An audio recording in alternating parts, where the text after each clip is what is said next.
bàbá olóyin Sẹ̀sádéwùsì táwọn tọ́lọ́run gbogbo ènìyàn tó bá fẹ́ ròyìn òkìkí ọ̀dọ̀ Sẹ̀sádéwùsì ní kí ẹ gbà. ẹ kú déédéé wòye o gbogbo ẹyẹ èèyàn ìlú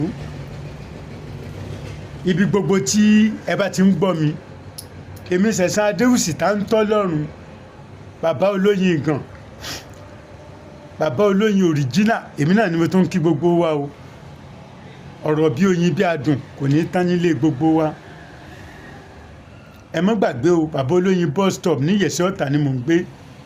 bàbá olóyin bus stop nílùú Ìyẹ̀sí Ọ̀tà tẹlifóònù nọ́mbà mi 08054749455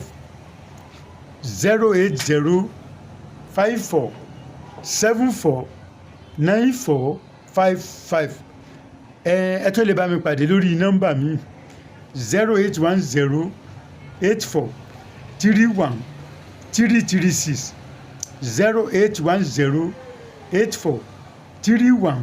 08108431336 lónìí mo tún fẹ́ fún yín láṣìírí ìwé odò ni o ìwé odò tógun bá le fún yàn tán tó wẹsẹwẹsẹ tó bá ti sú ẹ tó ṣoògùn tó ti sú ẹ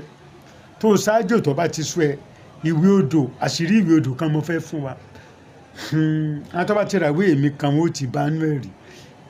ẹ lọ wá èso tí wọ́n ń pè ní èso aworoso wọ́n fi máa ń kí àgbo jẹ̀dí kẹ́kẹ̀kẹ́ báyìí ẹ wá èso aworoso ẹgún mọ́ṣẹ ẹgún mọ́ ọṣẹ tẹ́ ẹ bá ti fẹ́ fi wẹ̀ lódò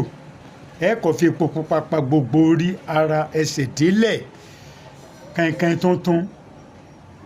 tuntun ẹ wàá fi wẹ̀ sódò tí ẹ bá fi wẹ̀ sódò ẹ mọ́ wẹ̀yìn mọ́ o tẹ́ ẹ bá ti wẹ̀ tán ẹ kú òlódò ẹ wọṣọ yín padà ẹ mọ́ bójú wẹ̀yìn mọ́ o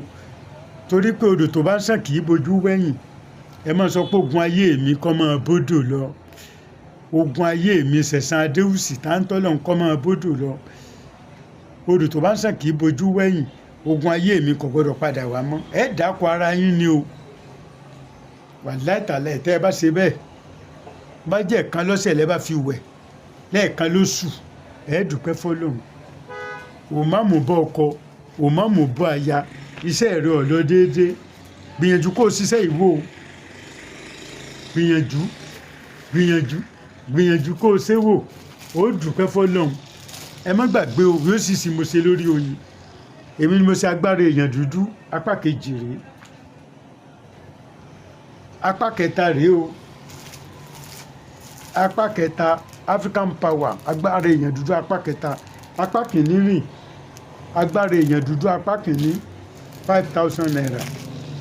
agbára èèyàn dúdú apá kejì 7,000 agbára èèyàn dúdú apá kẹta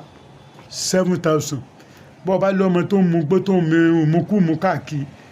tó ń mu gbaná nítorí o lè ṣe fún tí òfin ní mú omi ló lò fún ọ wà nínú ìwé apá kẹta yìí African Power Part 3 agbára èèyàn dúdú apá kẹta 20,000 naira ìwọ tó oògùn kì í bá ṣiṣẹ́ fún wọ́n ṣọṣẹ́ fún ẹ ní ọ̀jẹ̀ wọ́n ṣọṣẹ́ dúdú wọ́n ṣọṣẹ́ pupa wọ́n ṣọṣẹ́ funfun gbogbo ọṣẹ ní í ṣiṣẹ́ fún ọ ìwé tó o nílò ní agbára èèyàn dúdú apá kejì 7,000 naira 7,000 naira apá kìíní rèé o inú igbó lọ́sàn wà ọmọ aráyé lọ́mọ ńlá náà lọ́ọ́ bá eré rẹ̀ wà bọ̀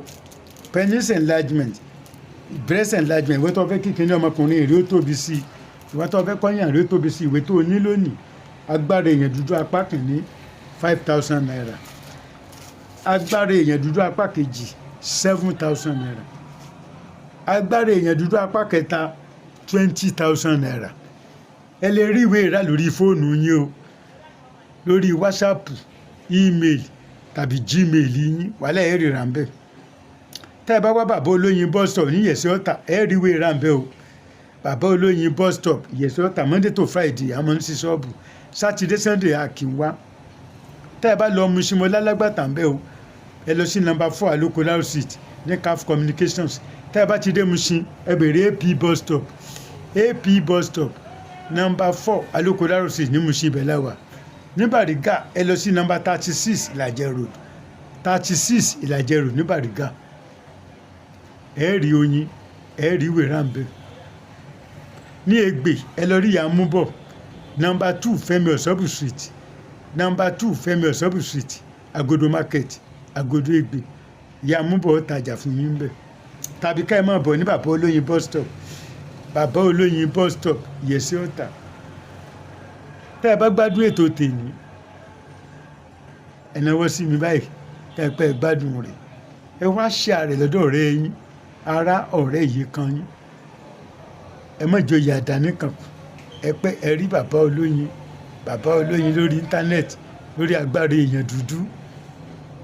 Bẹ́ẹ̀ bá wá gbádùn ètò ẹ tó lè pàdé mi lórí ètò mi míì Kíni Show ọmọ Ìbàdàn Kíni Show rèé o jàre Kíni Show ẹ wò mí lórí Kíni Show tẹlifíṣàn Kíni Show tẹlifíṣàn ẹ bá mi ń bẹ̀. Tí ẹ bá tún lọ wò mí lórí bàbá olóyin original tẹlifíṣàn bàbá olóyin original tẹlifíṣàn ẹ bá mi ń bẹ̀. Ẹ̀yin tí ẹ bá tún wá máa ń wo Mr. Lashbon comedy Adéwùsì ẹ bá mi ń bẹ̀ náà mo máa ń post fídíò sísì ibẹ̀ títí dìgbà míì tẹ́ẹ̀tàn máa gbọ́ mi ọ̀rọ̀ bí oyin bí adùn kò ní tán nílé gbogbo wa láyọ̀ o. Bàbá olóyin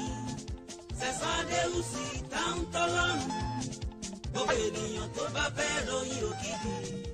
ọ̀dọ̀ Sẹ̀san Adéwùsì ní kí ẹ gbà lọ.